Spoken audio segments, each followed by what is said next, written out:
Side করে দিলে। হ্যাঁ ঠিক আছে।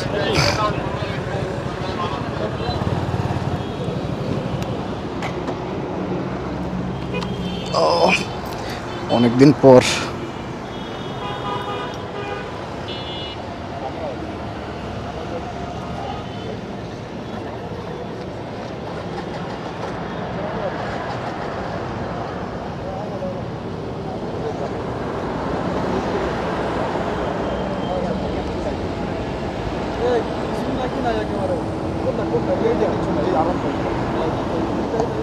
ভাইজান একটু পেপারগুলো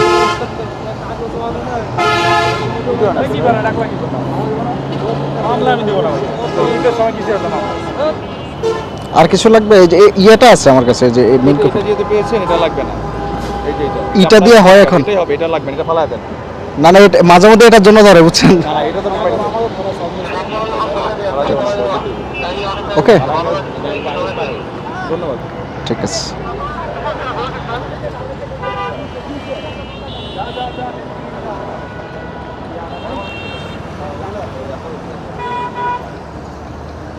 বাসা কোথায় ভাই? এই যে সামনে, এই যে রায়েরবাগে আমার বাসা। রায়বাগ কোন পাশে, ভিতরে নাকি? এই সামনে ইয়াতে মেরাজনগর। আপনার বাসা কই দিক? হ্যাঁ হ্যাঁ, আমি সিটি কর্পোরেশন আছি। দক্ষিণে উত্তরে? দক্ষিণে দক্ষিণে। আমাদের এখানে একটা ইয়া লাগা দেন না ভাই, সাইনবোর্ড। কোথায়? ইউটার্ন দেওয়া নিষেধ এখান দিয়ে। এটা তো আমি বুঝতে পারছি, এটা রোডসে দেখে। এখানে একটা লাগাবেন, ঠিক আছে? এখানে যখন দেখবো উল্টা নিষেধ। এই জায়গাটা রোডসে দেখে ভাই, মানে রোডস আমাদের যাত্রাবাড়ি থেকে সেটা রোডস দেখে। তো বলছি, তারা বলছে যে একটা লাগা দিবে। রোডসের সাথে কথা বলে কথা বলে নাই। এখানে কিছু মানুষ যে বুঝাইতে সক্ষম হয় না যে উল্টা আসা নিষেধ না। লেখা উল্টা আসতেছে, প্লাস এই যে অটোগুলা যে ঢুকতেছে রিস্কি হয়ে লেখা যায়। কথা বলে, লেখা কথা যে উল্টা আসা নিষেধ না। বুঝতে পারছি, পাবলিক বুঝেন না এই উল্টা যে আসা নিষেধ না, লেখা কথা লেখা দেখা। বুঝতে পারছি। ঠিক আছে ভাইয়া, থ্যাংক ইউ। ভাইয়ের কি ফেফার্সের সমস্যা নাকি? না না, গাড়ি চালাচ্ছে আমার বাইরে প্রায় ওনার মানে থেকে সব সময় থাকে আমাদের কাছে এইখানে সোজা খেতে যেতে ওনারা আনান তাইলে। অসুস্থ? বহুদিন পর পুলিশ আটকাইছে। আমার কাছে মজা লাগে পুলিশে ধরলে। ওনাদের কেউ একজন বলবে যে এই পেপারসটা লাগবে, অ্যাকনোলেজমেন্ট স্লিপ, কে বলবে লাগবে না। আমি বললাম ভাই ই লাইসেন্স আছে, ই লাইসেন্স থাকলে তো আবার অ্যাকনোলেজমেন্ট স্লিপও দেখাইতে হয়। তো আমার কাছে পেপারস দেখাইতে মজা লাগে। তবে আরেকটা জিনিস মজা লাগছে, যেটা হচ্ছে উনি যখন বুঝতে পারছে আমি নিজে গভর্নমেন্ট সার্ভিসে আসি, তখন উনি হচ্ছে আমার কাছে একটা বিষয় হেল্প চাইছে, যেহেতু আমি রিলেটেড সার্ভিসে আছি, যে এখানে একটা ইউটার্ন নিষেধ এরকম করা যায় কিনা। কিন্তু এই এরিয়াটা আমাদের না, এরিয়াটা হচ্ছে সড়ক ও জনপথের। এখন আমাদের দেশে একটা সমস্যা বিশাল, যে যেমন সাইডের রাস্তাটা আমাদের সিটি কর্পোরেশনের, মাঝখানে একটা সড়ক ও জনপথের, আপনি কি করবেন? ঠিক না? আর আমার সাথে আমি সচরাচর পেপার দেখাতে আগ্রহী, বাট আমার ভাই ব্রাদার অনেকেই আছেন পেপার্স দেখানোকে লজ্জার মনে করেন। কারণ হচ্ছে সাথে ওয়াকিটকি থাকে, তো একটা আলাদা ভাবে থাকে, ওয়াকিটকি অন থাকে, সাউন্ড হইতে থাকে কন্টিনিউয়াস।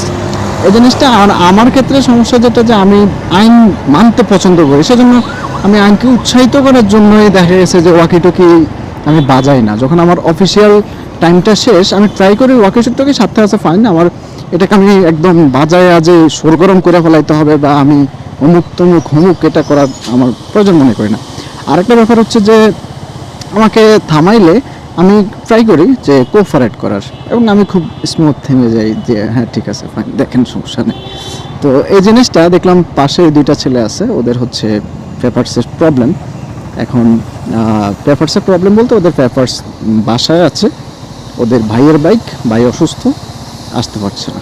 এখন কোনো প্রকার পেপারস না থাকাটা কিন্তু রিস্কি। আপনি যখনই এরকম সিচুয়েশনে পড়বেন, বিপজ্জনক যেটা, যে আপনার এটা বাইকটা ডাম্পিংও দিতে পারে চাইলে। তো আপনি যখনই বের হবেন, আপনার ভাইয়ের গাড়ি, ঠিক আছে, আপনি ভাইয়ের গাড়ির বাইরের পেপারসগুলো নিয়ে বের হন। আপনার নিজের তো ড্রাইভিং লাইসেন্স আছে, তো আর বাইরের যদি পেপারসগুলো থাকে তাহলে অসুবিধা হওয়ার কথা না, তাই না? তো এই হচ্ছে ব্যাপার স্যাপার। আজকে মোটামুটি একটু শান্তি লাগতেছে। আসলে পেপারস করছি তো দেখানোর জন্যই। এখন পেপারস যদি না দেখাইতে পারি, এটার মতো লজ্জার জিনিস আর আছে, মানে আমার খারাপ লাগে আর কি। আমার কাছে মনে হয় যে আরে এই পেপারস দেখায় না, কতদিন হচ্ছে। ঠিক আছে, আরও একদিন ধরছিল এখানে একই জায়গায়, তো বলছিলাম না যে একটু চেক টেক মানে হাতটা দিয়ে ছাইড়া দিছে, মানে ওই থাকে না যে মনে হয়েছে যে আমার সাথে কোনো কিছু থাকতে পারে, সন্দেহ করছে, হয়তো তারা অন্য কারণেই দাঁড়াইছে এখানে চেকিং করার জন্য, তো ওইটাই চেক করছে। বাট পেপারস চেক করার মজা আলাদা, মানে যাদের পেপারস থাকে তাদের কাছে পেপারস চেক করতে মজা লাগে, হ্যাঁ, আর যাদের কাছে পেপারস থাকে না, যেমন ওই ভাইগুলো, ওগুলোর দেখে আমার মনে হয়েছে যে একটু সমস্যা আছে। মানে পুলিশ, আমি তো বলছি আপনারা, হুটহাট করে এমন এমন মানুষ আটকাবে যে মানুষগুলোর হচ্ছে অ্যাকচুয়ালি তাদের মনে হয় যে প্রবলেম আছে।